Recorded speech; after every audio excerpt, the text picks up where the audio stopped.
अस्सलाम वालेकुम दोस्तों। तो आज की वीडियो में हम बात करेंगे कि आप अपने जो है कम्युनिटी टैब में जो है किसी भी यूट्यूब चैनल को मेंशन किस तरीके से कर सकते हैं ताकि कोई भी बंदा उस पर क्लिक करे तो उस चैनल तक पहुंच जाए। तो इसका सिंपल सा तरीका है, आपने उस चैनल के नाम से पहले आपने @ आप जो इस तरीके के @ आप होते हैं तो उसको आपने आप जो है आपने @ आप पहले लिखना है। उसके बाद उस चैनल का नाम जो है उसके सामने बिल्कुल उसके जो है पास रखना है, उसमें स्पेस नहीं रखना।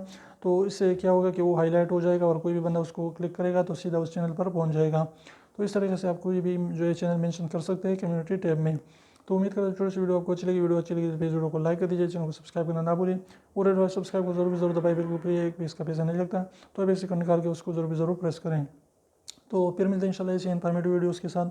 लेकिन इससे पहले जो आपने क्या करना है कि कमेंट में भी हमारे साथ अपना राय ज़रूर शेयर करना है कि इसके अलावा कौन से तरीका है कि ताकि आप जो है मेंशन कर सके चैनल को। तो फिर मिलते हैं नई वीडियो के साथ, तब तक इजाज़त दीजिए। अल्लाह हाफिज़।